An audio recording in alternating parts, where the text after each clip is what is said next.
Cool. If y'all are here and want to get on video, feel free to unhide. Even if you're eating lunch or hanging out with babies, it's all good. I like seeing who's on, and I don't know. It'd be weird if I hid. So, and I like calling people out for fun. Anyway, hope everybody's having a good day. Carrie, I can't help it some days, dude. It's what I do. So I hope you're out on the road trying to get some money, dude, and prospecting out there. Always, man. Always, Always for real. man. As much as I can. I like it. I like it, bro. Hopefully some change is coming. Cool. As usual, It if you is, guys have man. any questions along the way, feel free to type them in. I'm going to do like a completely open Q&A at the end. I have like 4 topics I'm going to run through today and cover some stuff that I've just had on my mind as usual. And go over some things, but I am going to do a Q&A.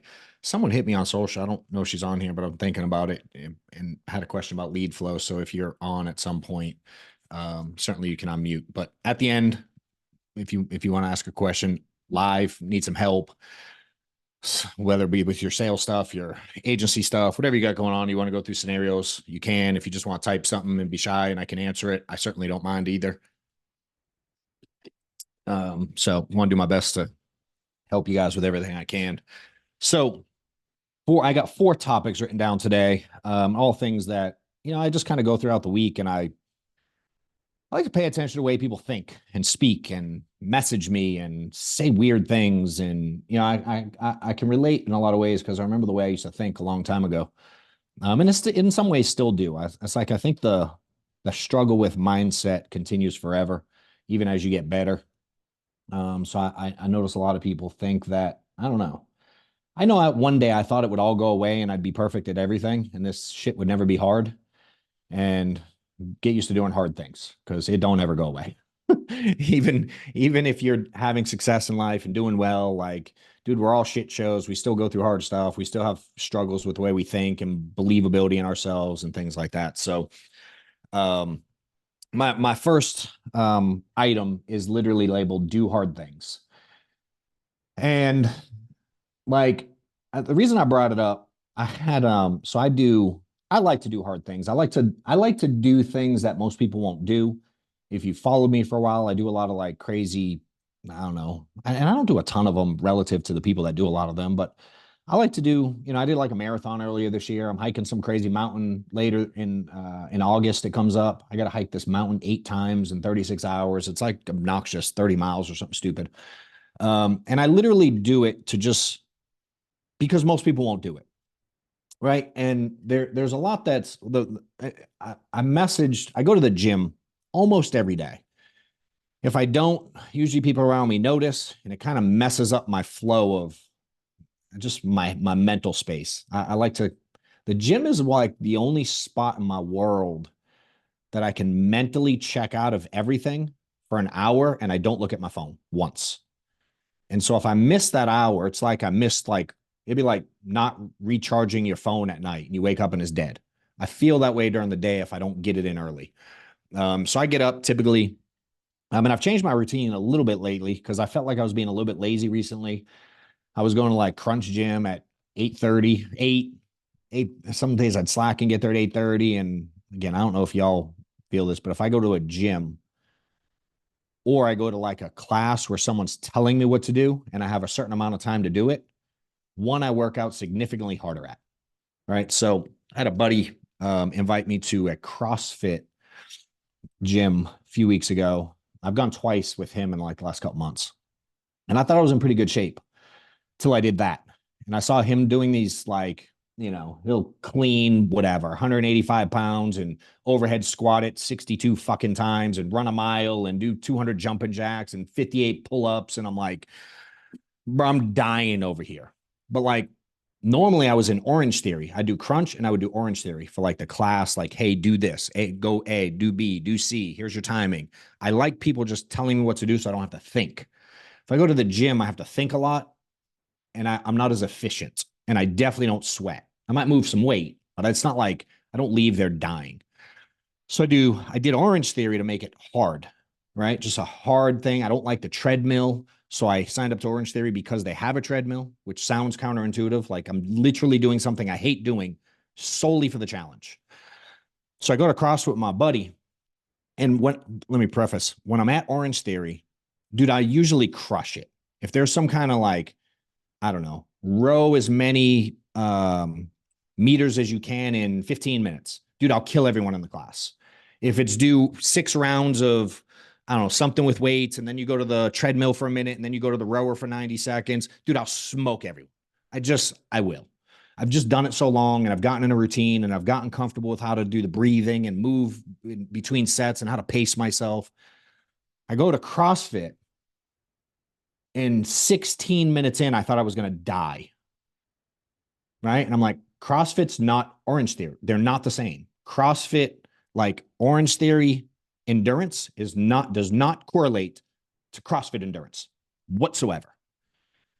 And so I kind of got mad in a weird way, kind of a challenge way that my buddy was doing CrossFit, and I couldn't keep up. And I'm like, I got to do something harder.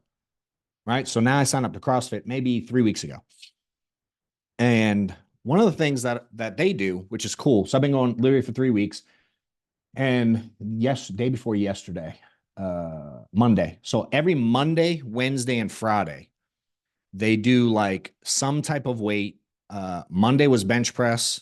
Today was a clean. If y'all don't know what it is, Google it. And I don't know what Friday is. I think it's front squat. And at the beginning of the class, you have to figure out your max lift, like a 1 rep max. Monday, Wednesday, Friday, every week, that's what they do. So Monday, I'm figuring out my max bench press. Today, I figured out clean. So Monday, I'm doing it. I don't know what I do because at the gym, I don't bench press max. I just bench press. Whatever I can do that I won't drop on my fucking face so someone doesn't have to rescue me. You know what I mean? Like I do enough to say I worked out, but there's no challenge. So I don't typically go over like, I'll put a 45 plate and a 25. So I think it's 185, if my math is right. Every once in a blue moon, I'll get like some nuts and I'll do 225 and I'll do it like twice. I'm afraid to do it more because, again, I don't want to like look like a fool. So we get to CrossFit and they're like, hey, what's your max? I'm like, I don't know. I ain't trying my max in like 15, 20 years. I have no fucking idea. So we start doing it. Dude, I put up 265. Never lifted that once in my life. Had no idea. And I was max in the class. But working out like every Monday, Wednesday, and Friday now for the foreseeable future, I'm going to try to get past 265 on the bench, right? That's the goal. Like, why not exceed my PR, right? Today, I did a clean. And again, I've never tried a max. I'll do them with like 135 at the gym just to do them. Dude, I put up 225 once, right? Now, again, I go next Wednesday. I got to try to beat 220. They got like little half-pound weights. So if you want to get 226, you can. Like, it's always about hitting a new level, right? And I had someone, and then, so I go to the gym. Now I go to CrossFit, 7:30. So I get up at 6:30. I'm there by 7:15 to warm up. We start at 7:30. It ends by like 8:20 something. Then I leave. I go to Crunch just for the sauna. So I spend 30 minutes in the sauna. Then I leave my house and I go to I have a cold plunge at my house. So I get in the cold plunge, 10 minutes, and it's like 45 degrees. So I post a picture of it last week, and someone messages me, and they're like, is that cold? I'm like, dude, I showed a picture where the temp says 45 degrees. Like, yes, it's a cold plunge. It says cold plunge right on it. Like, I'm thinking in my head, like, what are you asking? And they go, I like a hot tub better. I'm like, yeah, no shit, Sherlock. So don't I. I get in the cold plunge for the challenge, not because I like the fucking cold water. Like I'm trying to do things that suck, right? So when hard things come, I'm like, I'm someone that does hard things. I'm someone that pushes my limits every Monday, Wednesday, Friday.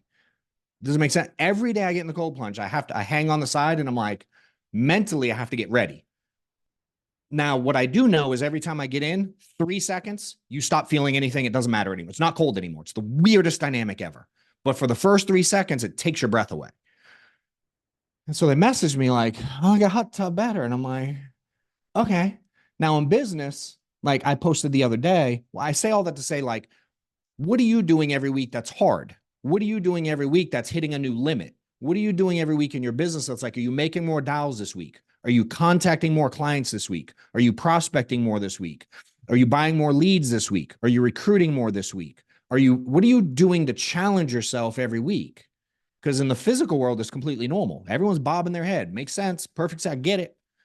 You know what I mean? But it's like, are we doing the same thing in the business world? Now, me, what I've become, because I wasn't always, I've become someone who does hard things. If I'm not doing something hard, dude, my days aren't good. I wish, you know what we should do, Amanda, sometime? We should, when we invite people to the office, we should have them we should have people join the staff meeting again. Like to see how much stuff we do. You know what I mean? I don't think people understand it fully.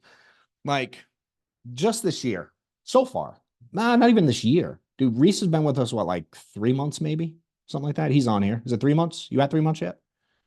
Or almost, give or About take? somewhere around Right at there. 3 months.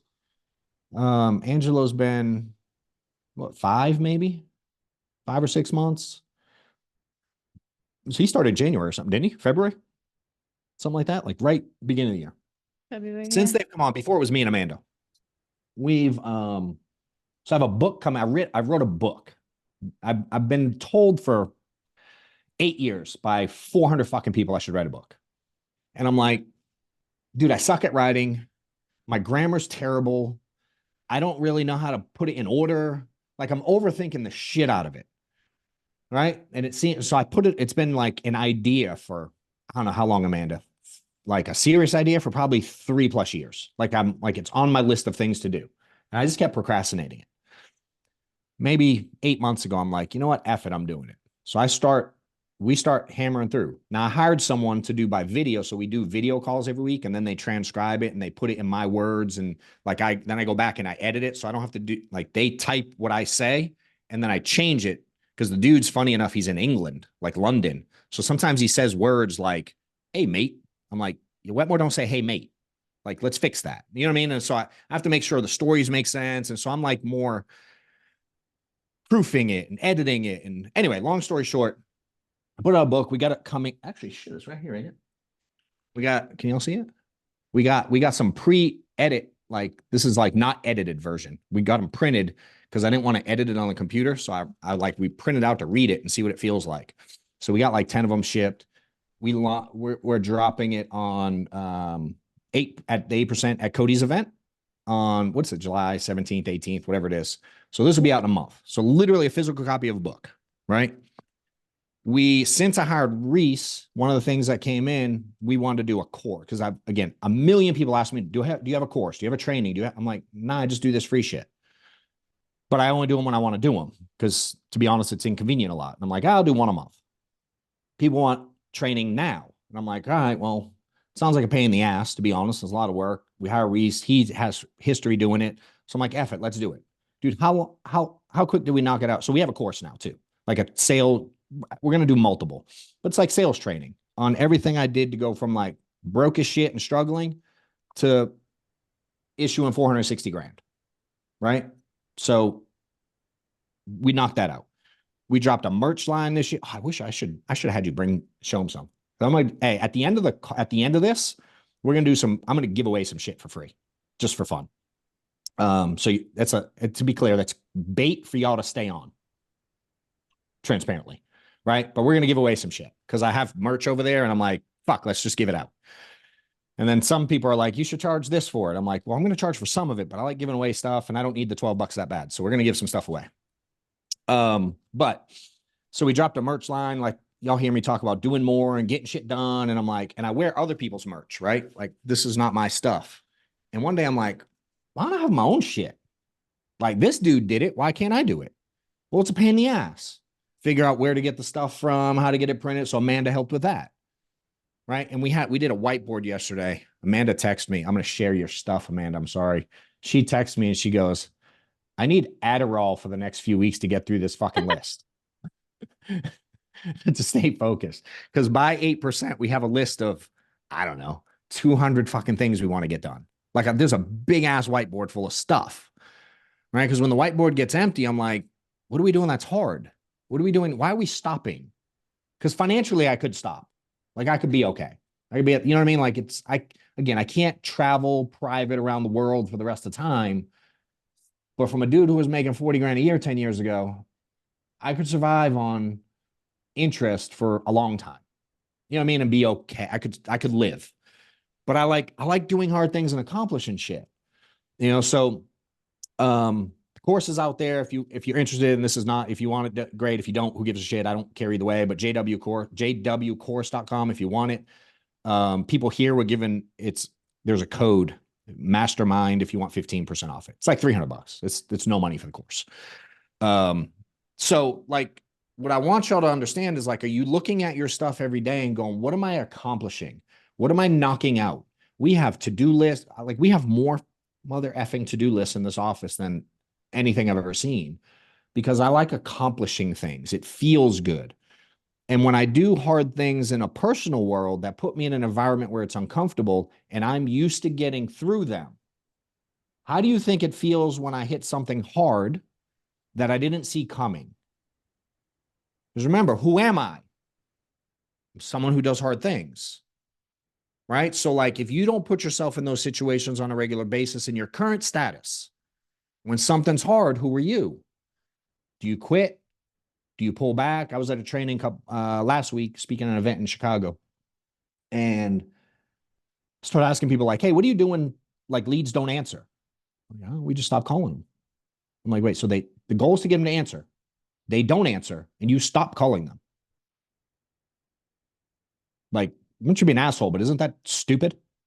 But we tend to do it because it's hard and we pull back. Does that make sense? Getting rich, it's hard. Who are you?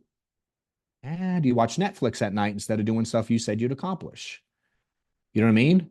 Do you go to the grocery store instead of prospecting today? Do you go to the game instead of recruit? And if that's you, all good. I wanted to be someone who gets through hard shit. So I intentionally put myself in those environments in a physical way all the time. And then when I start second guessing myself, like writing a book is hard. Dude, it was one of the easiest things I've ever done when I went for it. The course, dude, how long did it take me to record that thing, Reese? Day maximum. Done in a week and Bullshit a a half. day. No, me to record Oh, you my were recording portion. for probably 2 hours. Correct. 2 hours it took me. People have been asking me for a course for 12 years. I'm like, that sounds like a lot of work. And what order do I put it in? What do I give for titles? And what do I do for background? What do I do for top? And I'm overthinking the shit out of it. Why? Because I'm human. But then I remember, dude, I'm messing myself up by my thought process. So I'm like, you know what? F it. We're going to put it out. What if it don't look good? Who cares? It's out. I don't care. Again, we'll do more now, get better later. What if the course sucks? All right, I'll make another one later. Who cares? You know what I'm saying? And so are you putting yourself in those environments every day so you become someone who gets used to doing hard things? The belief I have in myself to get through hard shit on a scale of 1 to 10 is like a 14 because I do it all the time. 10 years ago, dude, it was like a 2. I just had no self-belief that I could do something hard, you know? Next thing I have topic is just, and it sounds weird, but it's like seeking pain versus avoiding it, right? And again, I can go towards working out again, the same analogy as earlier.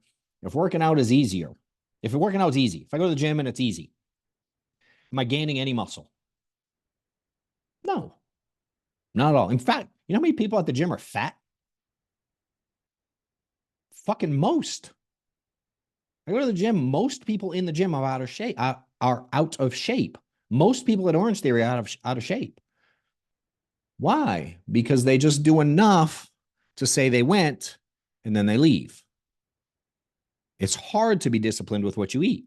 It's hard to push yourself to new levels of how much weight you lift, how quick you lift the weight, how much you sweat, how much your incline is on the treadmill, how far you run on the treadmill, how many stairs you climb on the stair step or the elliptical, like how hard do you push it, right? It's like, it's uncomfortable. You know, shit, that's what makes you grow. I was reading this book. What's the name of that book, Amanda? I just did it with Bette David's thing yesterday. Fuck, it's on my desk. I think it's on my desk. The one I did. What's it called? Peak Opportunity? Peak Performance. Thank you. Close. Peak Performance. I don't know who wrote it. And he has this quote in there. It says stress plus rest equals growth.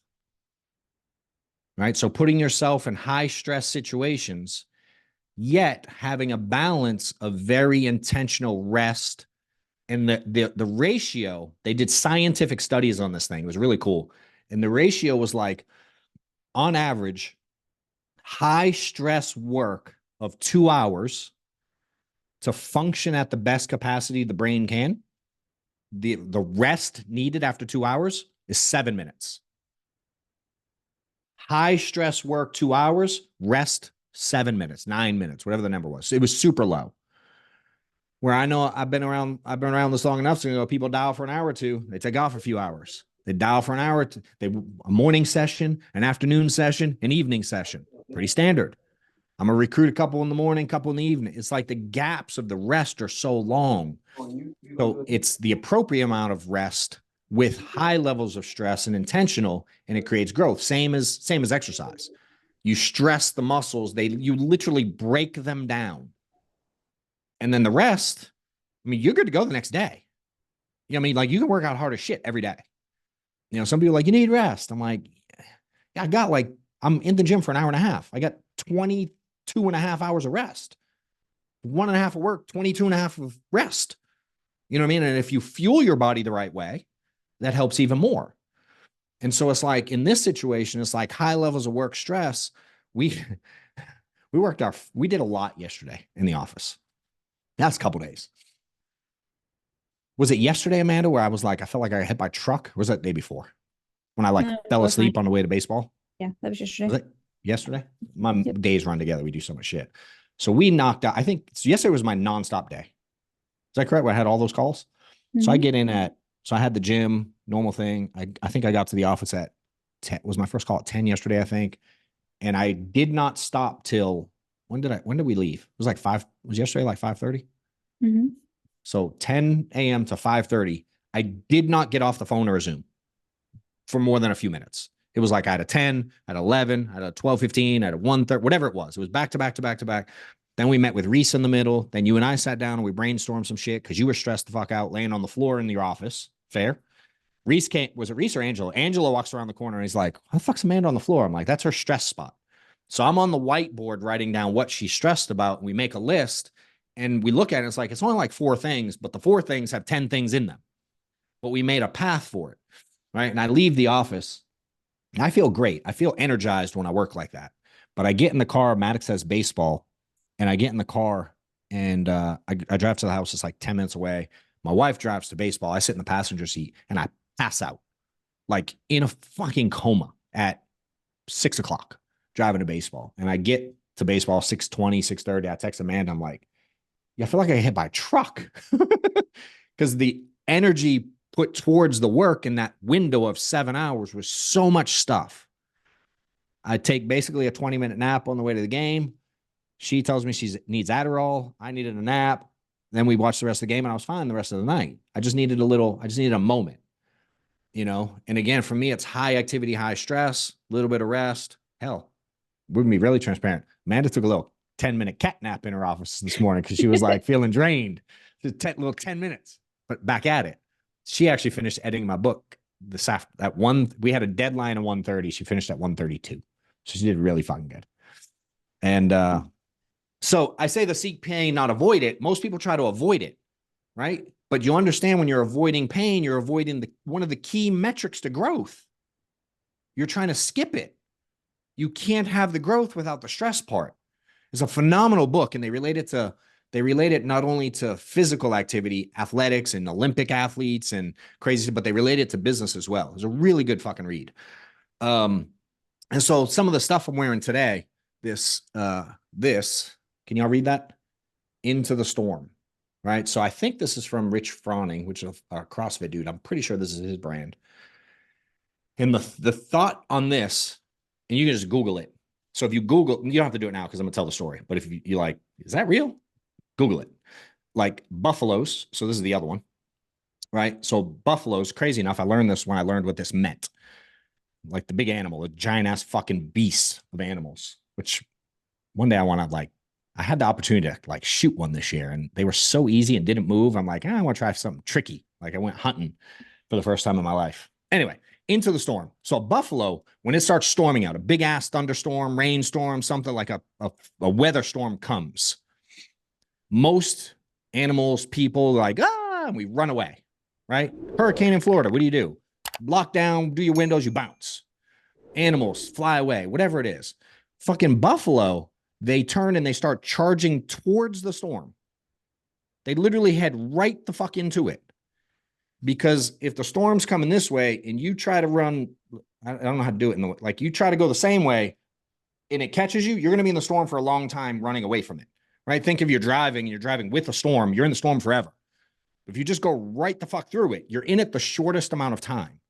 So the Buffalo are smart enough to go, F it, let's get through the hard part. Let's just go in it.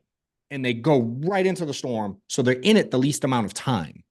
Right. And so this dude's thought process is, why do we not do that in life and business? We have something hard in life, we run away. We have difficult times in business, we pull back, we run away, we give up. So for me, I like things like this because I'm like, yo, let's just take it head on. We come in my office and we're like, we don't know how to do something. All right, let's figure it out. What if we mess it up? Sweet. That's how we learn. That's what we're supposed to do, is F it up a lot. You know what I mean? To learn from the mistakes and learn from the journey and learn from the process. We've learned a lot about books in the last 2 weeks. Oh, we've learned a lot about courses. We've learned about course hosting. We've learned about the fees that the people who host the course charge to do it. Merch is expensive as shit. I didn't know that, especially when you want nice stuff. Because you make a merch line, you get TikToks. You start looking at it, right? And now all the ads on social media follow me. So you can get merch cheap as shit, but it's garbage way. The feel of it, the texture, it's garbage material. And I'm like, nah, I want to wear my own stuff. If y'all buy it, cool. I don't actually give a shit. It's for me to wear for myself. Because I'm like, I keep sponsoring other people. But you start learning a lot, you know, and again, you guys can think of anything you know today and have experience with. Think about before you were good at it. There was a point where it was hard, you know, and I find in this business and in sales, so many people run away from difficulty because they think it's not supposed to be, you know. And again, if you think of, I don't know, without storms, how well would our world operate? Like weather-wise, physical storm. You know what I mean? Like there'd be no flowers and food and plants and animals. Like it affects all that shit.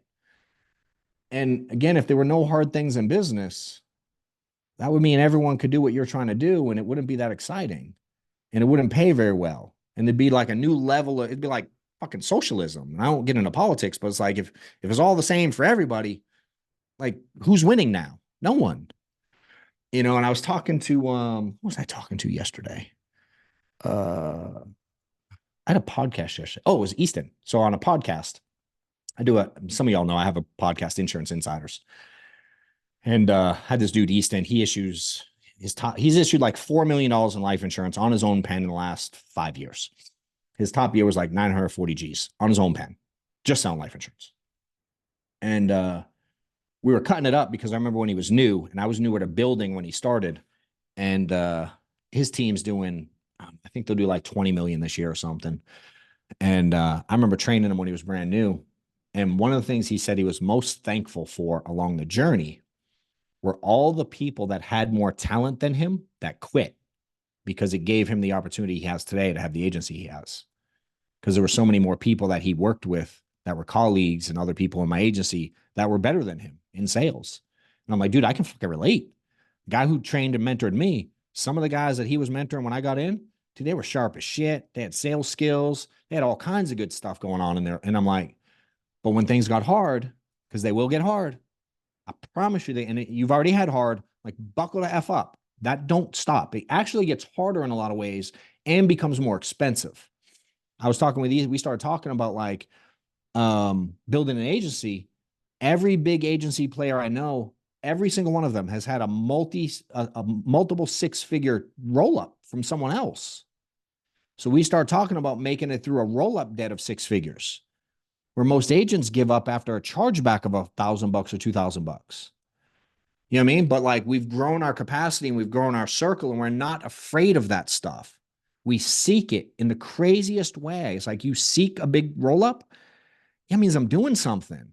I mean, I don't prefer it, but if it's part of the journey, meaning if I told all y'all you can make 10 million bucks in the next 10 years, five years, whatever the date is, but you have to endure a $200,000 trip roll up, who would sign up? 10 million bucks in the next 5 years, but you got to endure a $200,000 roll up. Everyone would do it if I could guarantee the money. You know what I'm saying? And it's like, it's weirdly is guaranteed because most of your fellow running mates will quit before they get there. You know? So for us, it becomes one of those things where, oh, and then this one. So this is a different one. This is a Backbone Swag, which is, again, not mine, but this dude finds me on Instagram ads all the time. I have a ton of his shit. And this one is like, fuck it, I am the storm, which I like even more. You know what I mean? Like, let's cause chaos in nice ways. You know what I mean? Like, I don't want to like crush people, but like some people I do kind of want to crush. You know what I mean? So it's like run into the storm. Now, F it, I am the storm. Like, let's cause disturbance. Let's cause change in the industry. Let's do things. I was listening to Inky Johnson today. I keep referencing him lately because I'm on like an Inky kick. And what's the title? Look at that text I sent you, Amanda. What was the title of that thing? That his topic today. I'm like 20 minutes into his podcast. She'll tell you what's it called? Capacity. And he talks about, go listen to it. The short version is he's talking about the capacity to handle things versus the skill set. And he's like, many people have the skill set, but do they have the capacity to handle getting through it? Skill set has nothing to do with big growth. And I really like his podcast. The way he thinks, he's deep. Him and this guy, Oak, I don't even know who he is, but they're buddies and they always chop it up back and forth. And be honest, they both sound like they just got done smoking weed. And I really like the vibe of the podcast. I don't know if they did. So if he ever gets out, I apologize if I put that on you, Yankee, but it sounds like it. And I really like it. They're two cool dudes. And, it's like, so, and they're talking about like, as you start growing, and I could relate to a lot of it. They're like, people in your world, this program is will turn on you. They'll challenge you. They'll think you're crazy for doing some of the things you're doing. They'll talk shit about you. People that have you helped will fucking stab you in the back. They'll turn on you in a set. Like, that's coming if you haven't already had it. And if you have, it will not stop. And it's like when you do things outside of the norm, which I'm a big fan of, like I like going against the grain a lot. I like standing out. I like doing things that you're not supposed to do or staying. Like I just like to do not the norm. I don't want to be everybody else, And he started talking about it. And he was talking about like people that are once on your side, how they may not be on your side when you kind of go against their standard or their norm or their version of it. And I text Amanda, I'm like, yo, this is us right now. There's a lot of things like I coach people from other companies. Some of y'all probably don't work with us. I would imagine. I know some of y'all that don't. You know how much shit I get for that? And I'm like, right. It feels right to me. So I'm doing it. You know what I'm saying? And so for me, that's a growth thing that I know we're going through because some days it's hard. And I tell man, I'm like, should I stop some of this shit? And I have stopped some of it in the past. Not this specific, but things. I'm like, no, it feels good to me, dude. This is the path I'm meant to be on. You know what I mean? And so maybe you feel like you're on a path that you're supposed to be on, but people are trying to hold you back and tell you shouldn't be and all these things. My advice is F them, get through it. You know what I mean? Like just run into the damn storm, embrace it and know that it's okay to feel that way. You know what I mean? Like I can tell you so far in 12 years, it's normal to feel heat from outsiders. It's not changed. It's the people who are giving me the heat changes.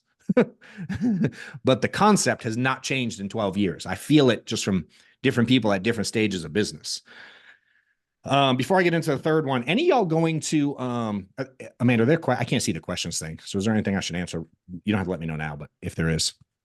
Nope, you're good. There's nothing. Say again? You're good. There's nothing on there. All right, cool. Anyone doing 8% this year? Anyone going? Type 8% in there if you are. I'm curious who's going. Raise your hand if I can see you, but if you're not, any of y'all going to Cody's, it's where the hell is it? What's the damn state? Missouri. Springfield, Missouri. Next month. I'm curious if anybody's going. Something tricky. I don't know what that comment means. I'm seeing it late, so I don't. Working on it now, bro. You going, Karen? None of y'all. Do y'all know? Does anyone not know what it is? 8% conference. Anybody not know? You all know? Don't know? Interesting. All right, cool. So not many going. Interesting. All right. So Cody Askins, maybe you know, maybe don't. I don't know. Runs a big insurance conference every year. I think this is his seventh or eighth. I don't remember how many he's on. You mean Springfield, Missouri? He must have been. I don't know who that is, but he must have been at the last one. Is that what that is? Yeah. Is he saying what I think he's saying? Yeah. I love it. Yeah, so he runs a big insurance event. It's non like IMO specific. He's just kind of like in the middle of, he's like, what's that country that does that? Like Switzerland or some shit, where they're like, they're just there. They kind of do their own thing. So Cody kind of does his own thing in the insurance industry, and I like that. So I reached out to him a few years ago, and I'm like, yeah, I want to be part of this thing. And so I speak at him all now. So we're going. And my point is, if anybody wants to go, if he gave us a little discount code, what do they get? Like 25% off his tickets Yep. if you use my last name, Wetmore. If you're already going, it literally just gives you a discount. It gives us nothing. But he lets us, all the speakers get a little code, and he tracks who gets the most people. And I think we get a high five or a sticker or something at the end. And but I'm speaking at it from main stage. So I have like a 25-minute talk. I'm doing 2 breakout sessions where I'm going over one. We're going to do like how to build like a $500,000 a year schedule, like in goals, like personal production schedule. And the second one we're doing like agency growth and scaling, how to build an agency, things like that. And there's a ton of good speakers, a lot of cool industry people, and I've made a shit ton of friends in the industry now from going to his events. So if you're looking for an industry specific event, he has, I don't know who his main speakers are. Has he even announced them yet this year, Amanda? Like the big ones? Just Coach Burt and Hunter again from last year. Okay. There's usually some like big, like Jesse Itzler spoke at it. Mylett spoke at it. Andy Elliott spoke at it. Tim Tebow was there. I don't know if it was last year or year, but I think it was a couple years ago. Maddox got Tebow's autograph when he was there. It was pretty cool. So anyway, it's a cool event. We'll be there. And if you're going, hit me up. I'll be there. We have a booth, all kinds of cool stuff. We're doing some cool things. And that's where we're actually launching the book. We're dropping the book that day. Will be the first day we have it live. So as long as Amanda's, I won't be mean. I was going to say, as long as you're 2 minutes late, doesn't hurt us. But you're actually a day early, because they actually said Thursday. And I said, how about Wednesday? And then she said, can I do Wednesday afternoon? And I was like, what about Wednesday morning? And then she tried to, and we negotiated back and forth, and we decided 1:30 before this. So mentally I could stop thinking about it. Next thing, visualization. I was listening to something on this the other day. And I think about like Maddox a lot and playing sports. And he just started pitching. Like he's a dude. So we play last night, play this team, pretty good team. And it's just a scrimmage, right? So they have different rules in a scrimmage. And we start out the game. He doesn't start pitching. Someone else is pitching. And it's a scrimmage, so they mix things up a little bit. So they have different players that don't normally pitch. And we go down 6-1 in the first like 2 innings. And I think we played 4 total innings. And fourth inning, Maddox gets up, he gets a hit, and it starts a little rally, and they score 5 runs, and they tie it 6-6. But in the scrimmage, they made it to where you can only score 5 runs in an inning, and they swap innings. They won't let you like score. Whereas in a tournament, like a real tournament, you score 25 points in an inning. They don't care. Now there's run rules, but in this, they capped at 5. So we tie it 6-6, and it goes into the bottom. They're the home team. So it goes in the bottom of the 4th, and they call Maddox up to pitch. And 2 years ago, year and a half, even last year, when they would call him in to pitch, Steph and I would panic because he didn't have a lot of like belief in himself. Right. If he came in a tie game in the last inning, his thoughts and his visualization of how it was going to go was that he was going to throw wild pitches and hit people and let up hits or home run, and he would lose the game. Like that's what he thought. So what do you think happened? He fucking threw the ball in the dirt, and he would hit batters and walk them, and he'd let up hits or home run. He would lose some games. It happened a lot. And so over the last, his whole life really, but with pitching specific, because when we play at home, that kid throws heat. Now, wasn't always accurate. He might bust out a window of the neighbor's house, but he'd throw heat. And we just kept working on it. He started he does some coaching stuff too. And obviously he plays on a bunch of teams. If y'all follow my stuff, I share shit all the time. And so we've been talking about it a lot. Like, yo, what are you thinking before you go up? Another example, he was up the other day. He he gets up in a game against a way higher ranked team. And I think we were down 2, bases loaded. The last inning, 2 outs, he has 2 strikes, and he's up with bases loaded. Again, a couple years ago, strikeout for sure. Like he would just panic. This time, gets a hit, little dinker over the in between, like the shortstop and the left fielder. Nothing crazy. Didn't smack a grand slam. It's not that big a deal. Like, but he got a little hit, drives in 3 runs. We go ahead, we win the game. All right. So I ask him, like, dude, were you nervous? He's like, yeah, I was like shaking.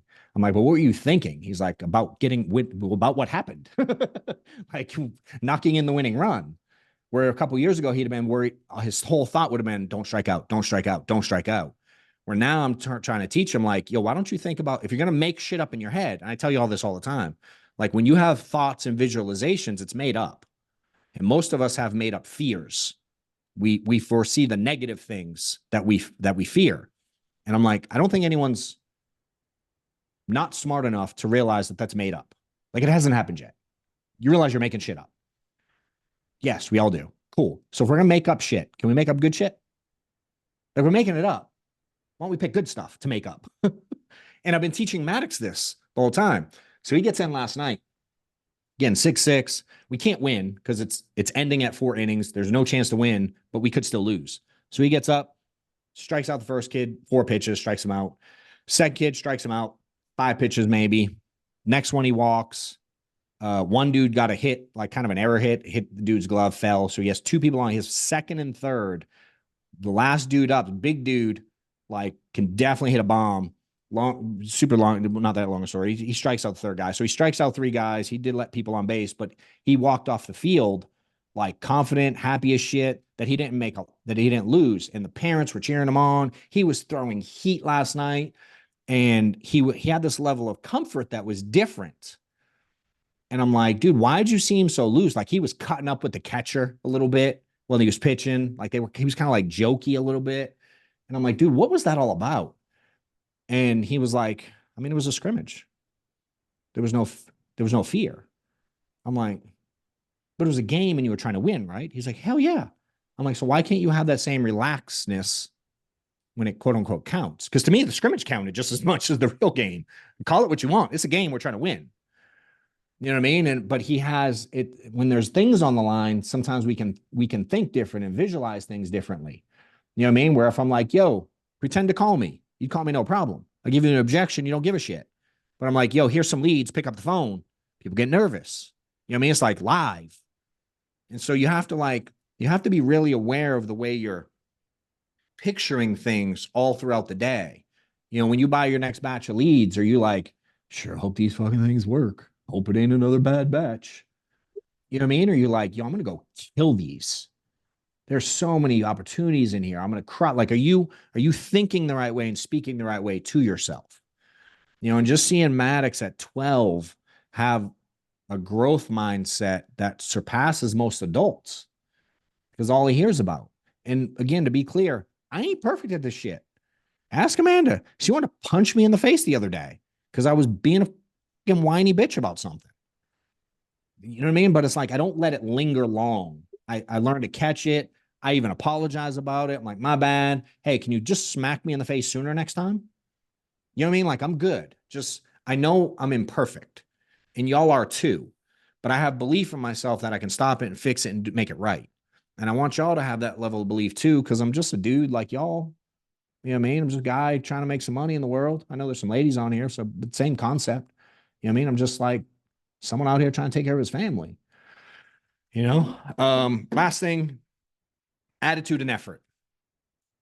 So Maddox's baseball team, and I heard this, I was listening to this dude. I've been following this guy. I don't know how I got connected with him on social. Brian Covey.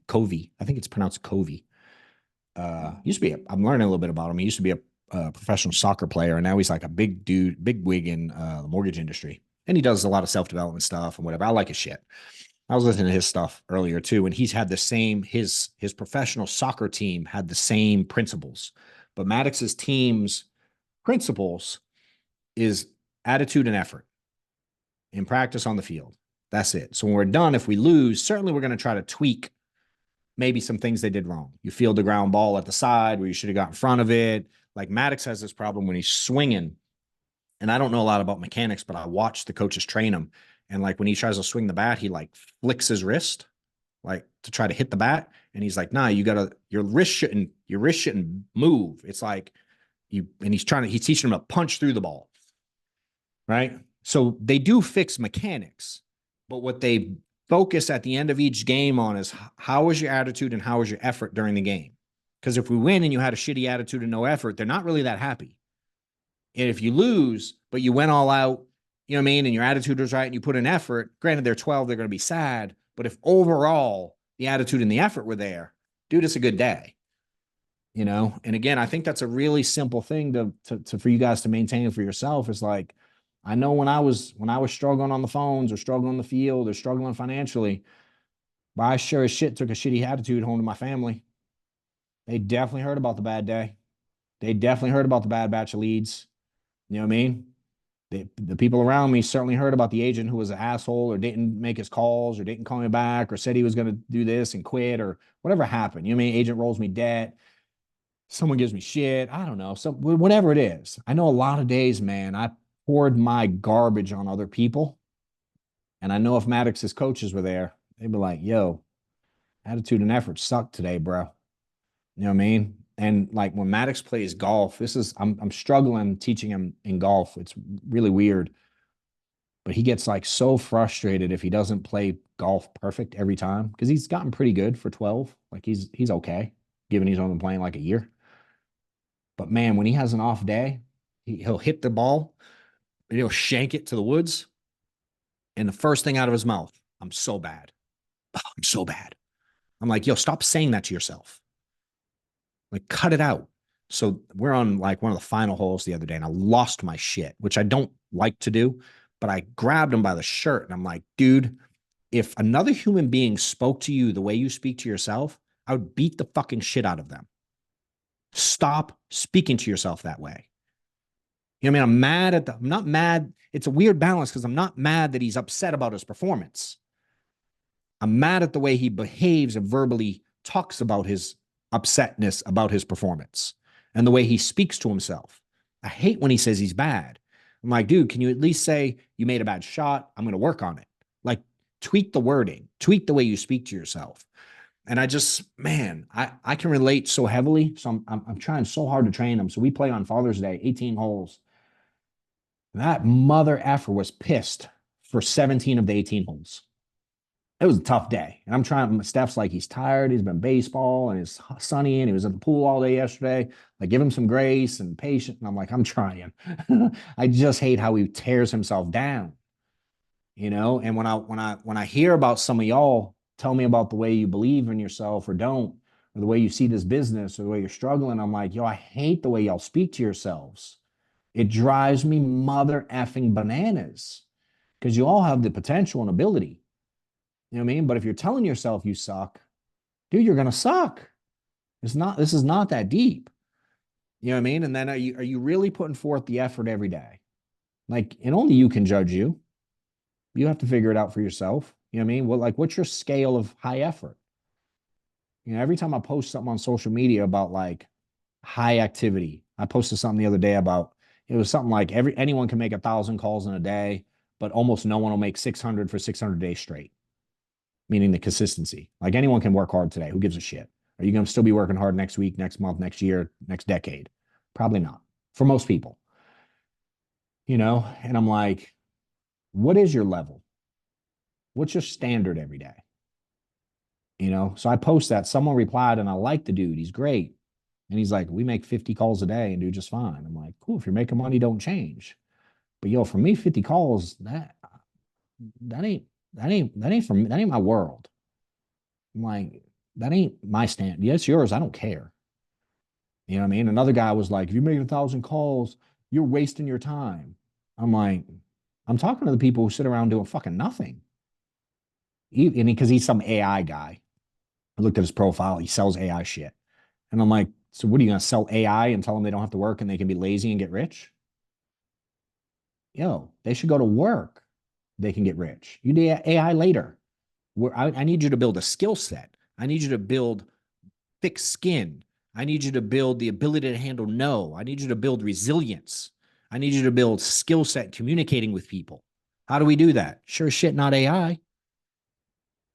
You know what I mean? I'm like, yo, pick up the phone. Call a bunch of people. I'm at a meeting this week. Chick been stuck at 100 grand for 3 straight years. She's like, how do I get better? Like, how many presentations you make this week? She said 3. I was like, cool. How long is each one? 30 minutes. I was like, so you presented for 90 minutes all week? I wish we had the clip. I could share my response to her. You want to tell him, Amanda? You should tell him. I know you don't want to. Reese will tell him. I know he will. Amanda, you going to be a wuss? I'm not doing that. Why not? You can let Reese do that. You should Yeah. hype up the clip. Clip will be You ready. should. Hey, do it. Pull it up if you can. I'll keep That talking. can be difficult. Yeah. I'll see if I can get it up. Even if you just play it like, boop, who cares? They don't have to see it. You don't have to show it. You don't have to play it, nothing. But See what you know what I mean? can I'm do. like, dude, you're talking to me about making multiple 6 figures and you're in a sales environment and you presented for all of 90 minutes all week. It was 100 and whatever. What's it, 168 hours? I always forget the number. Whatever it is in a week. 90 minutes presenting. I'm like, fuck. And then I was like, dude, you want me to teach you some sales tip to get better? Like, I can't triple your income when you're presenting for 90. I don't know how to do that with sales. Like, who gives a shit about sales at this point? Let's have prospecting. Let's have activity. Let's have hard work. And then I felt bad because immediately the next guy that spoke after me was there to do sales training. He's like, now that Wetmore said sales training is useless, I'm here to go over sales training. But it's like, again, what is your level of effort and what's your someone said bar in there. You know what I mean? Like, what's your bar for yourself? What's your standard? Where you at? And I think look at that shit every day, and figure out what your standard is. And it doesn't have to be mine. I don't give a shit. But for me, if it's not high or you don't care, all good. Just stop bitching. Stop complaining about your situation in life. You know what I mean? Like, I'll be real. It's fun to be rich. That shit don't suck. There's still problems in life. Like, those don't go away. There's still health issues. There's still drama. Like, there's still family. Like, this stuff sucks. Dude, I've tried the broke side. It sucked. And so it's worth the journey. And it doesn't take crazy long. And again, hell, think about how long you've been trying to do it so far. Like, fuck, it ain't working. You may as well try something different. You know what I mean? Because what you're doing so far got you where you're at. It'd be silly to keep doing the same thing every day and think it's going to change, because it ain't. So it's like, are you hitting those new PRs every day, every week? Are you challenging yourself every day, every week? Are you doing hard things every week? Are you seeking that versus avoiding it? You know what I'm saying? It's like, who are you? And if you aren't there yet, who do you want to become? And are you working on it every day to become that person you want to become? I'm going to do some open Q&A. Last couple things I want to touch on. You're going to do the links, Amanda. Do you have the Zoom one? Can I share it now? Next Zoom, we're going to do like this. We're going to do July 16th. We're going to do 10 a.m. Eastern. I'm flying to the 8% conference that afternoon, so I'm going to do it before. We're literally going to knock it out, leave to this. She put in a link if you want to register to it. That's the direct link. She just posted in there. Oh, you got 2 in there already. So the first one's the Zoom. So like this. And then in my office on August 1st, Atlanta. If you're in Atlanta, it's Kennesaw. We're going to be going through a full day. I know a couple people on here. We're at the last one. We've had some really good success helping people get out of their own fucking head, make some money, make some changes, do some things, and I'm enjoying it. So the next one, August 1st, in my office. There's no cost. It's just come. And it's literally last time we helped. We went through some specifics. Let me think of the examples. One chick had to get she had like 15 G's in debt that had to be paid. And she had like 3 or 4 grand that had to be paid in 9 days or she was getting sued. So we helped her go through a plan for that. And she executed it in 2 or 3 days instead of the 9 she needed. So that was cool. So she got that situation taken care of, gave her very specific steps, things to do, which I shared with you, Carrie. Same plan. We talked about it. It's like the same shit. She executed literally by Saturday. I think our event was Thursday, so maybe 2 days, day and a half. We talked through one dude about wanted to buy his uncle a new car. Like uncle helped raise him and support. It was a cool little story. And you know what I mean? So like we went through like how much is it? It was like $80,000 Lexus. Here's how you do it. You mean in addition to paying your bills. So we made a plan. And then was it a woman? Who was the pay off the house? I'm trying to remember. I remember helping someone to who the hell was that? Can't remember who it was. But someone we went through, they owed like 150 G's on their house and wanted to get it paid off within 2 years. It's like, cool. So we made a plan, mapped out a schedule, mapped out some goals, and here's how you do it. So we're going to be going through that August 1st. Again, link there to register. Before I open up for a Q&A, and I hope you guys have some, don't be shy if you do. So one of the things I'm trying to do this year is get better at marketing stuff. Literally almost everything I do is just, I give shit away and value and things like that. So we're going to do a cool little giveaway. We're going to give away some merch. Hey, will you come here, Amanda? Grab a couple things when you come over. I want to show them some shit. I'm going to give away some shit. We're just going to mail it to you free, literally no charge. It's not like free and then pay me postage. I'm literally going to send some shit to free for people. In return, I'm just going to ask you guys to do a couple things because I want to continue to get the brand out, the message out. I want to continue to help people and help the industry. And I assume you're here because you like my shit. My preference is you also share my shit because there's 29 people on here and I think I should have 10,000. So I'm working on it. We're trying to get there. So obviously y'all are all here. I would love here's what you do. Get something free, right? We're going to send some merch. We're going to send something. Depending on how many do it, we might do a raffle. We might give them all away. I don't know. People are going to get some free shit. Literally just take a picture of this shit, tag me in it, share it on social. Really simple. Shit, I asked Amanda to come. Hey, Reese, you might have to share this because I told Amanda to, but then I made her come down here. Make sure you're enrolled in the newsletter we send out. If you're not already, most probably are because you got this. But if you saw it on social and you're like, shit, you have a newsletter. Yeah, we send out some cool stuff there. If you're not, johnwetmore.com, there's a little thing pops up, register for the newsletter. With that, you actually get the free activity tracker we built. We track all your activity. It's all free. There's literally there's no catch to it at all.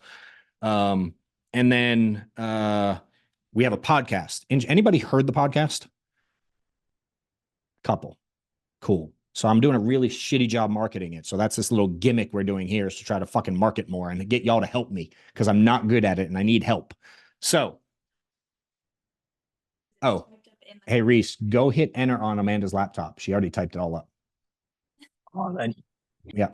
So all I want you to do is subscribe to and rate the podcast. And if you don't rate it 5 stars, I ain't sending you shit. So that's it. Share a picture, tag me, rate and subscribe, be in the newsletter. If you do that, shoot me a DM, show me proof. I will send you some shit. Check out, look, we got some stuff like this. Sorry. So we got like, can y'all see that? Let's see. Own your shit. This is one of my sayings. I say it all the time. I used to say ownership, like take ownership of your stuff. And I'm like, we have that? This one has both. This one's a hoodie. Ownership, but it really means own your shit. So now I just say own that because that's what I really want to say. But sometimes my wife wants me to be politically correct. So we got that. We got this one. Y'all see that? Shit done. They're not really like church approved, but they're pretty good. And this one, well, you can roll into church and not tell them what it means. God says do more.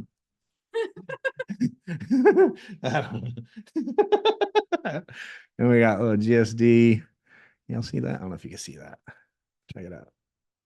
So anyway, I made my own shit. We'll send you some. We got some other cool stuff. We got pens and bracelets. Anyway, so if you help me with those things, I'll send you some free shit. Questions? Anything I can help with before we wrap up? Just unmute. Be happy to help if I can. John, so not a question, just an observation, a couple of them. Okay, I'm nervous now, but I like it. No, man, it's all love. Who's talking? I haven't found you yet. Oh, Chris, I see you. Cool. Yep.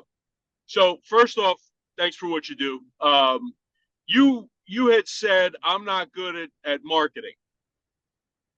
Same thing you tell Maddox, right? In the past, In the past, I haven't been good with marketing. In the past, I've had some challenges. Watch your story, brother. Hey, so I'm like, you know, the devil in the thing, whatever it is in the cartoons. Yep. I have a little bit of like F you on one shoulder and thank you on the other one. It's a Jersey thing. I'll Hey. take either one. I love it, dude. I can tell the accent. Hey, here's the thing, dude. I ain't perfect, bro. No, You know what I for mean? sure. And we all need these I'm reminders. doing my best. Yep. So I appreciate it. At least I you're putting love the when effort people in. call me out. I'm a Boston guy. I can handle it. Listen, man, second thing is, and you know this, right? Know your strengths, know your weaknesses. You have a kind, compassionate heart. You want to help people. So as a result, you're quick to give all your stuff away. Yeah. And maybe put somebody else in a position to monetize that, you know, maybe still give some of it away because it makes you feel good or helps you to feel good. Yeah. But put somebody else in charge of raking in the dough for you. Love it. Just a thought. I love it.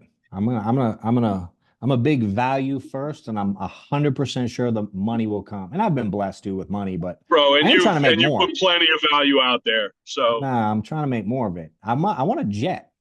Like I legit on my every time I travel somewhere, like we traveled to Cody's event last week and it was in Chicago. Anybody from Chicago? Anybody in here from Chicago? No. So it was really in where the hell were we?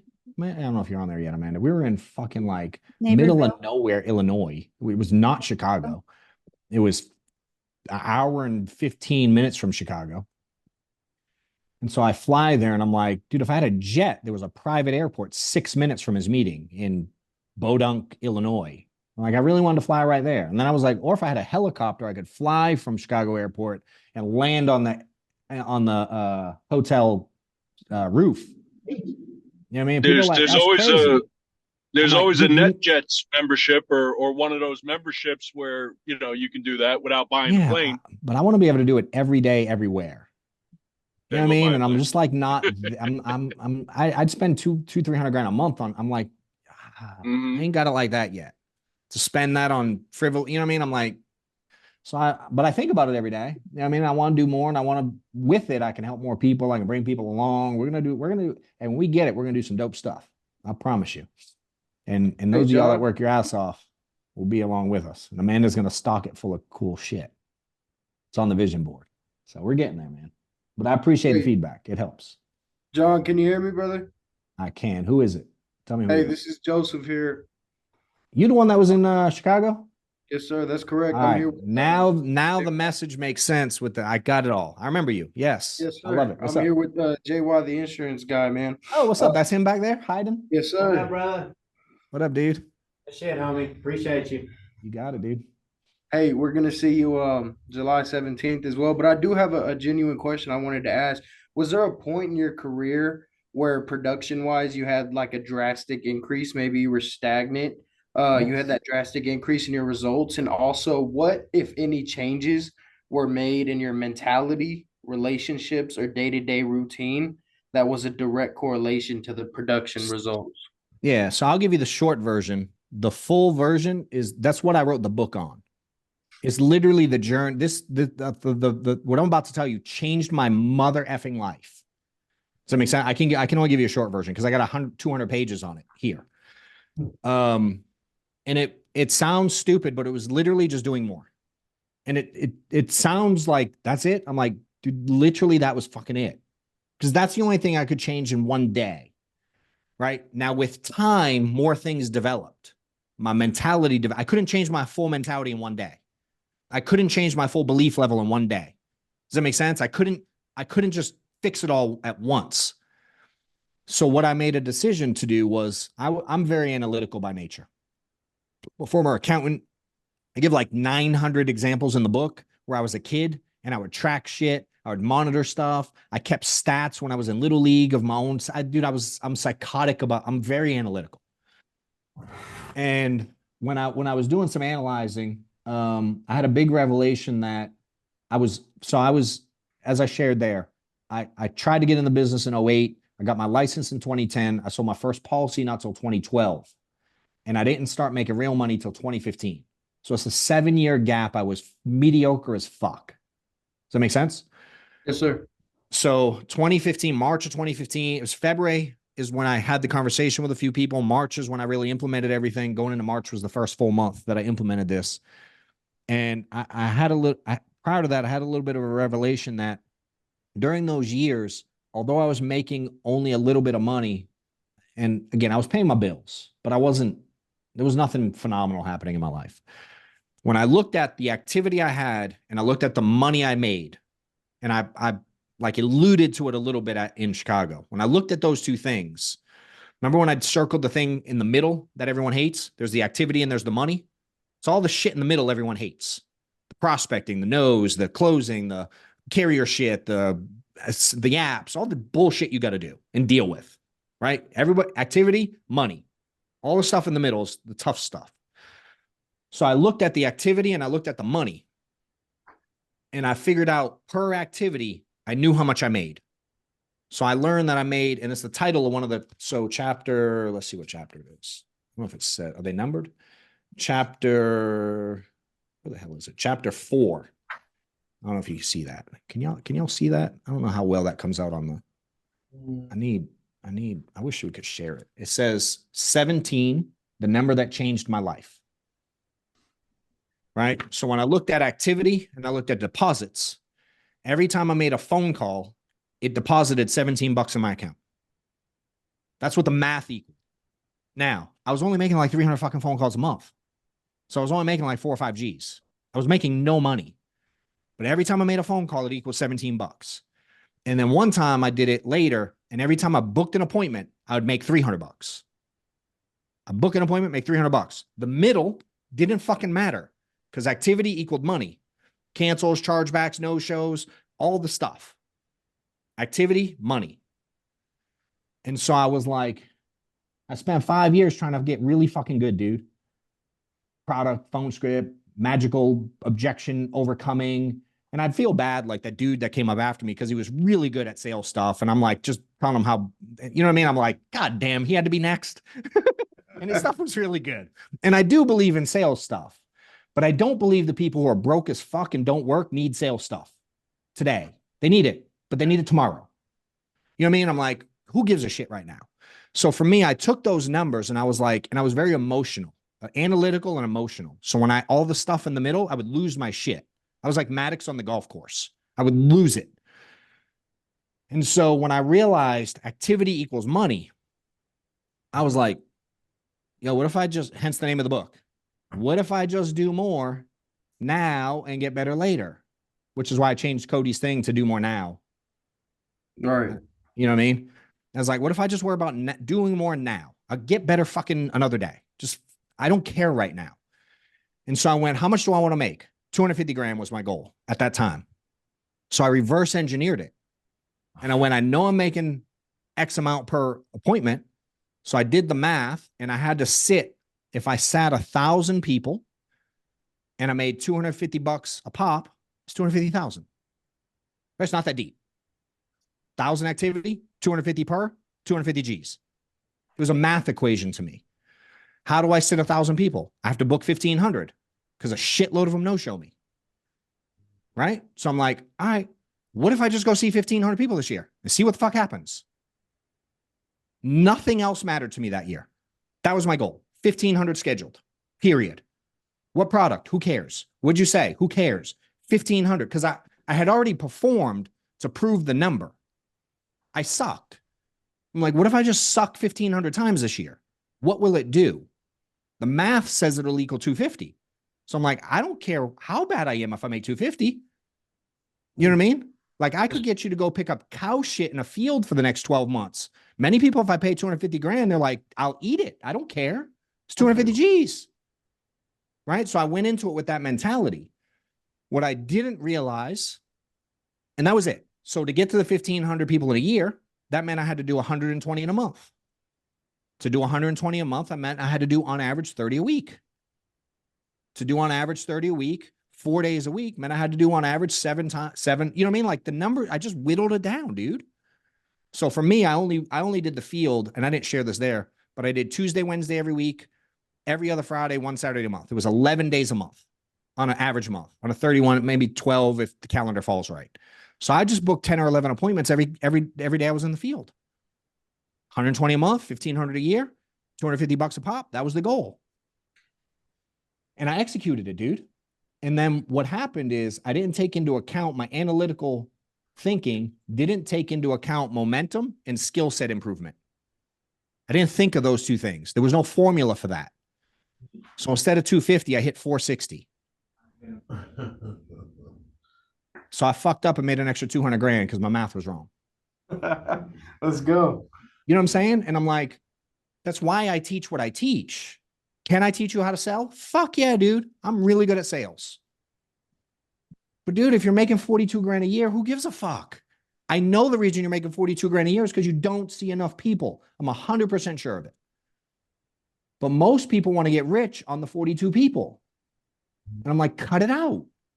Why? Can we do that later? I ain't mad if in 2 years you get rich, stay rich on 42 people. You should get better. You should get referrals. You should build your plan. You know what I mean? Like renewals. Like it can get that way, but you're trying to do it first. So I said, fuck it. Let me switch the order. Let me get better later. Literally, I'll just learn sales another day. Let me go see a bunch of people. And I was like, let's go. And I knew the math was going to work in my favor because I knew what I made in the mediocre years per activity. So I'm like, it's definitely going to work. Again, it worked in my favor by 200 grand extra. And so for the last, that was 9 years ago. That's, as you know, most agents don't do shit in this business. Most don't see enough people. Every meeting I go into, people who want to make more money tell me they see 2, 3, 4, 5, 6 people a week. I'm like, do you have the clip yet, Reese? If not, I'm just going to tell them. I got it. You do? Can you play it? There's a link. Yeah. Yeah, hold on. You got it? Oh, they have to play it or you can play it? I got it. Hold on. Ah. I have 4, and they're all like almost exactly like. Is it going or no? Not yet. Hold on. Suspense is killing me. I just want to tell them. I wonder, can you hear it? Right away. Oh, yeah, there it is. So if you do you go in home or telesales, or what do you do? Can y'all hear this?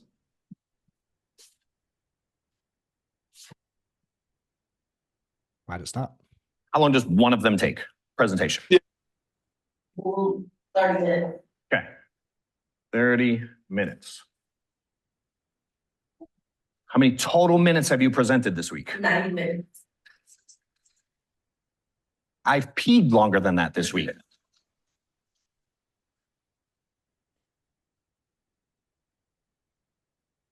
I'm like, it just came out of my mouth, but it was also true. And she admitted it. You know what I mean? And I felt like I asked permission first. So she said I could be honest. You know what I mean? And we talked after and like, I gave her some more guidance on it. You know what I mean? I'm somewhat of a kind of wise ass with it, but that, I'm talking to me when I say stuff like that. You know what I mean? Because I was that person once. And I've learned, like a lot of people say it. I hear it from like Mylett and a lot of these other guys. It's like when you get to a certain point, like I'm now equipped to help the person I used to be. And I was the very mediocre. I wanted to learn everything first, see very few people, get rich on some magical skill set. You know what I mean? How to overcome this objection. Cody's leads versus fucking dude's leads versus Joe Blow's leads. You know what I mean? Like I thought there was some magic there. And for me, the magic was in the work, you know? So I'm like, for you, Joe, it's like, can you just outwork everyone around you for the next 30 months? 48 months. You know what I mean? Whatever the number. I did 2.5 years. With that concept, I sold $1.2 million of insurance in just over 2 years, like two years and 4 months, 1.2 on my own pen. And then I started teaching a really simple concept. If you work hard, you can make a bunch of money. If you don't work hard, this is going to be inconsistent and suck for the rest of the time. So stop asking me fucking sales questions because I'm not that good.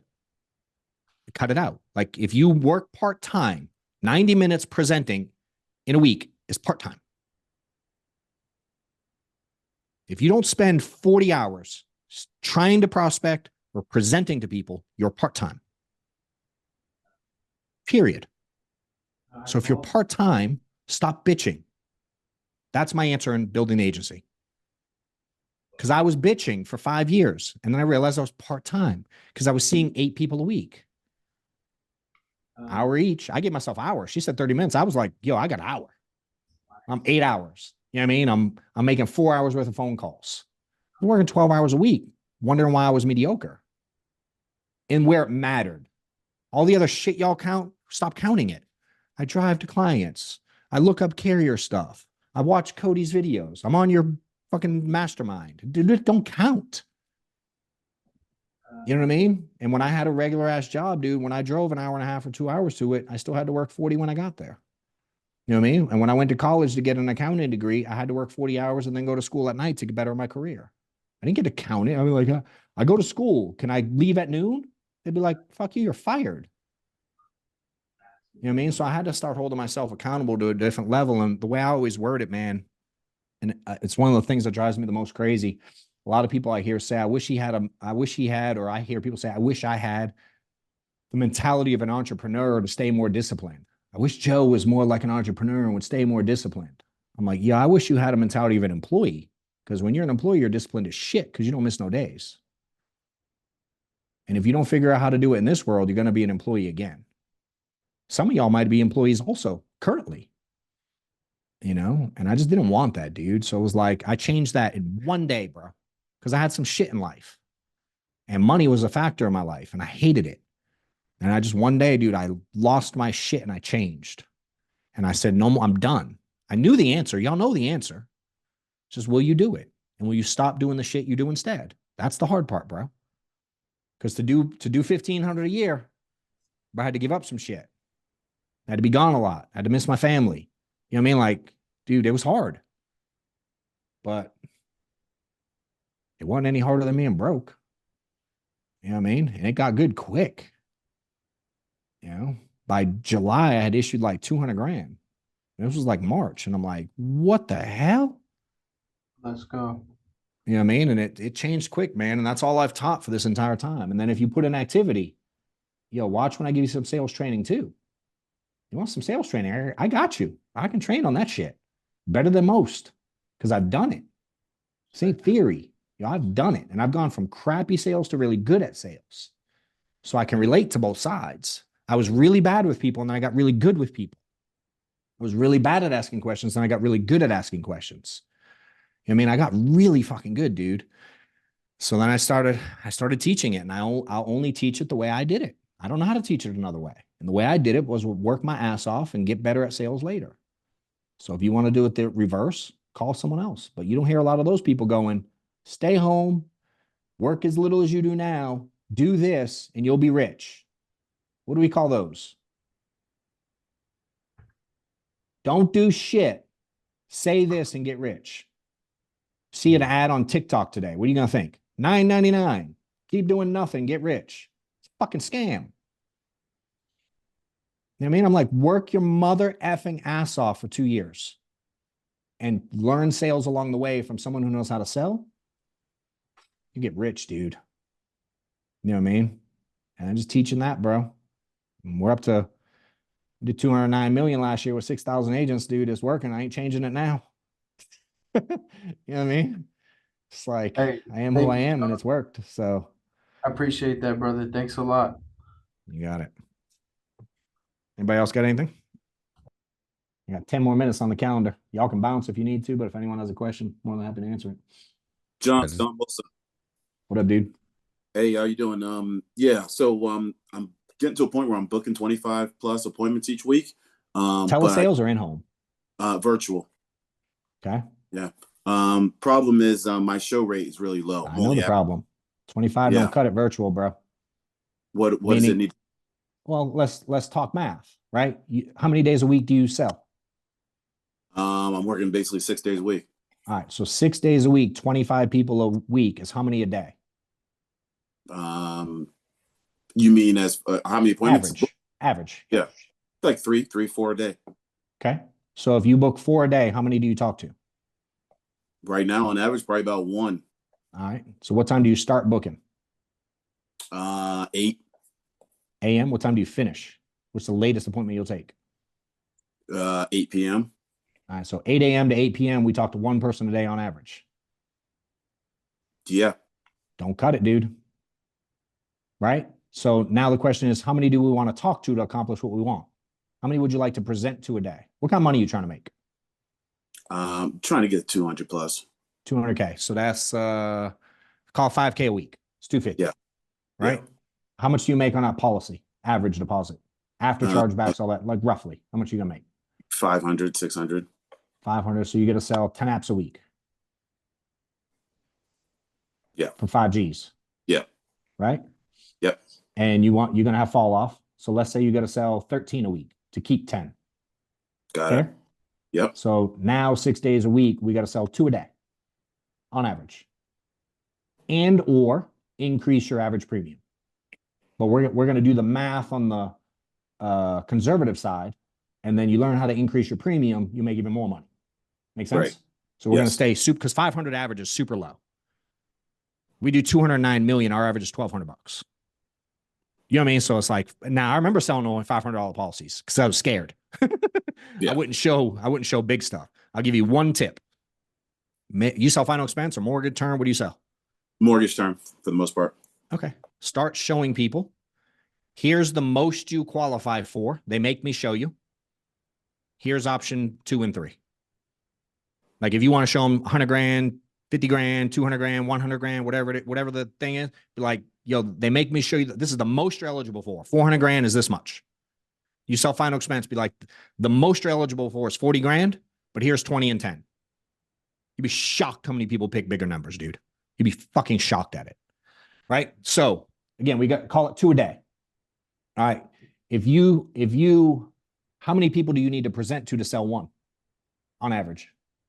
Probably 3. So you got to present to 3 to sell 1. Okay. Now to present to 3, you're saying half don't show up? More than half right now. Okay. How many? Right now, I mean, if you book 10, how many show up? 2? Probably 3. Yeah. 3? Okay. Yeah. So we got to pick up 2 apps. So we got to present to 6. And if 10 gets you 3, 20 gets you 6.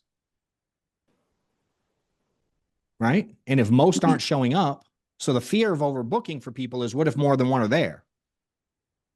I'm like, well, shit, they don't give a fuck if they ain't there. So why do you give a fuck if 2 are there? Worst case, you reschedule someone. Like, who gives a shit? Right? So I was talking to Easton. When's that one come out, Reese? I know it's a while out. How far out are we?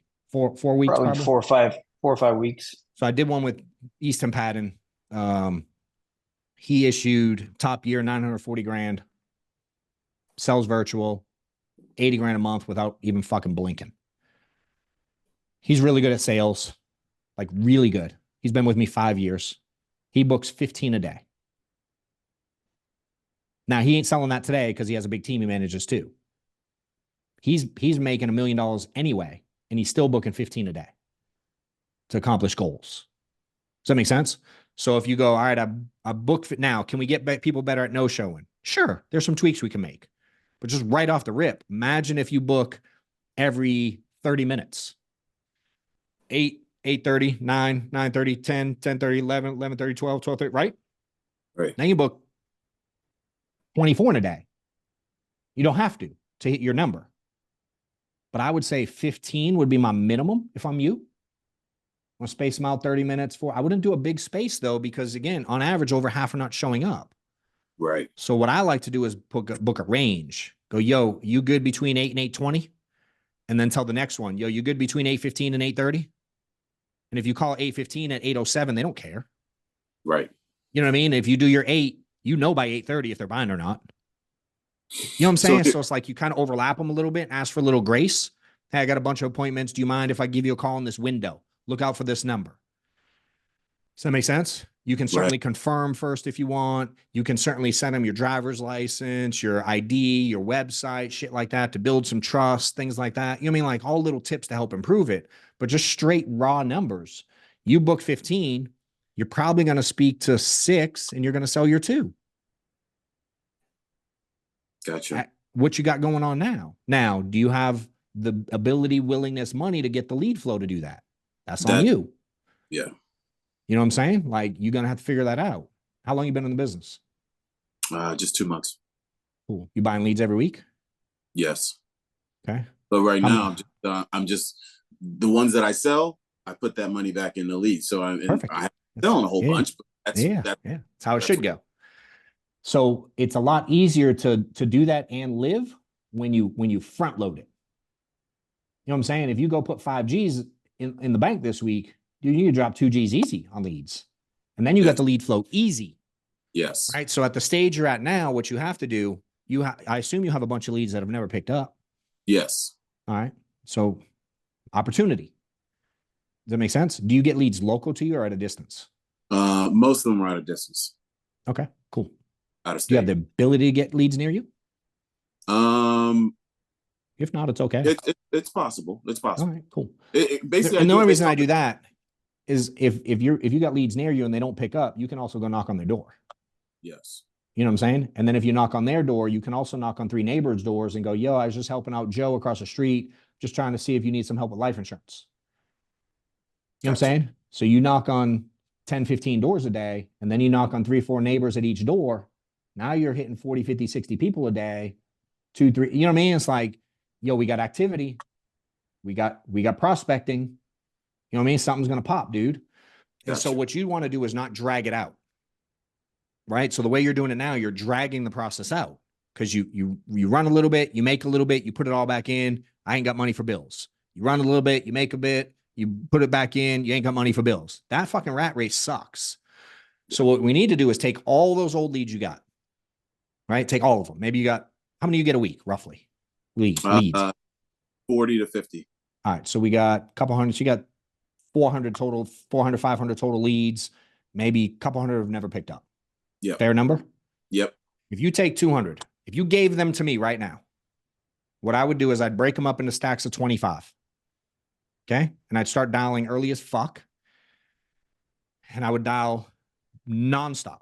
I'd take stacks of 25 instead of the whole 200, break them up, stacks of 25, and you triple dial the first one, unless they pick up.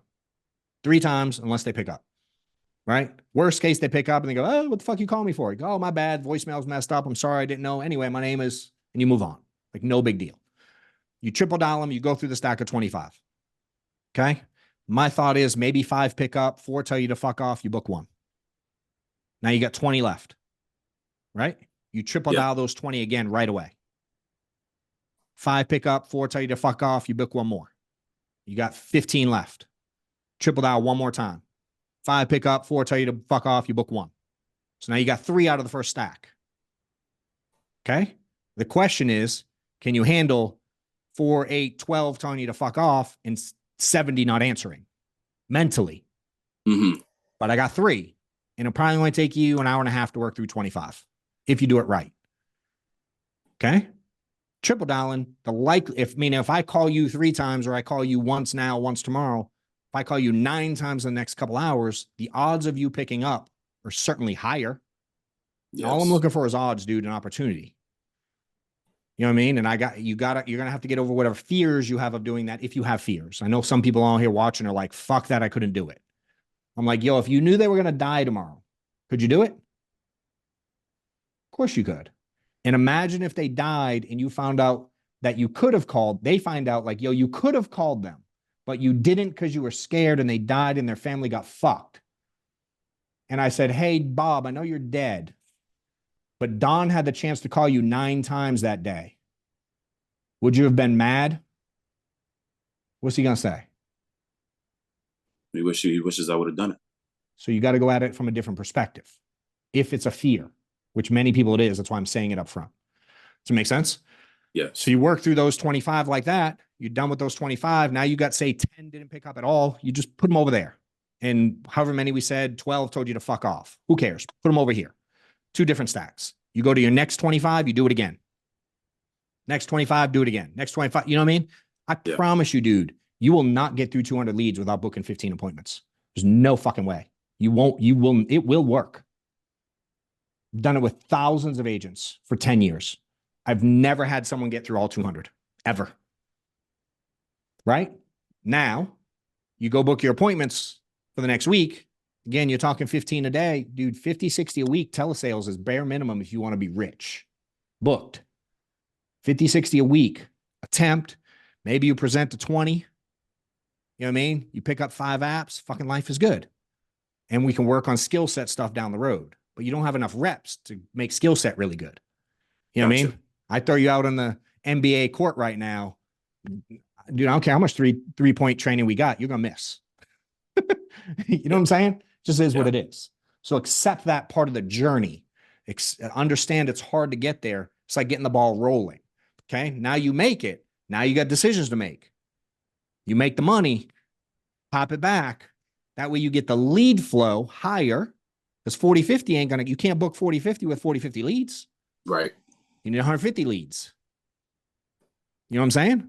How do we get there? Cash flow. So if you front load the activity, you overbook appointments, you present to your 20 plus this week, you pick up your 5 apps, your 5 sales, you're saying that's $2,500. Yeah. You put 2 G's into leads and then you keep 500 once. Now you got the cash flow every time to do it easier, and you're not having to work through old leads. Yes. If you don't do it right, next time we're on this call, it's gonna be the same answer. You're gonna have to work through old leads again. It's gonna suck. You know what I'm saying? So if you can make that window really short, you can fix this problem in like a fucking week and a half, dude. You know what I mean? And then you just reinvest heavy right away and you get fresh lead flow. And then it makes it so much easier. You know what I mean? Because I don't want you calling old leads forever. Business sucks that way. I don't want you door knocking on 3 people's doors forever. Business sucks that way. But to get out of a hole, so the question is, do you have the willingness to do that? You know what I'm saying? Yes. Makes sense? Yes. Thank you. Who do you work with? I actually am not in this IMO. No, I don't care. I don't give a shit at all. Yeah, I'm with Equus. Oh, cool. Who do you work with over there? John Kite. Oh, yeah. Cool. He was, when I was brand new, dude, he was he is still, but he was a killer when I got started. So he actually is the reason my mentor's in the business. John Kite. So do you talk to him regular? Yeah. So tell him I worked with Killamet. He might know my name, maybe by now. I don't really know. Like, I know of him. I don't have a clue if he knows me, but I definitely know who he is. Mike Killamet, he like did business opportunity meetings for my mentor, Mike Killamet, 15 years ago. So he tells me John Kite stories all the time. Gotcha. Yeah. Yep. So there's some correlation. We used to work for the same dude back in the day. We were at NAA together at the time. You know, again, he was a killer when I got there. So he wouldn't have known me then. I have no idea if he does now. We're associated with the same high level companies. So technically we are together because he's Integrity also. Integrity Partners, right? Yeah. So it's all good. But yeah, tell him I said what's up if he even knows who the hell I am. And if not, tell him I was mentored by Mike Killamet. He'll fucking know Mike. Will do. Thank you, man. I appreciate it. Yeah. Hey, and keep me posted how it works. Hit me on social. Let me know. Give me an update. Tell me if you quit. Tell me if it worked. Let us know. Will do. All right, bro. Thank you. All right, guys. If y'all need anything, you sent how to send it to either send it to Amanda or DM me the proof stuff, and we'll get you some shit. And if I can help, hit me up. Let me know. See y'all.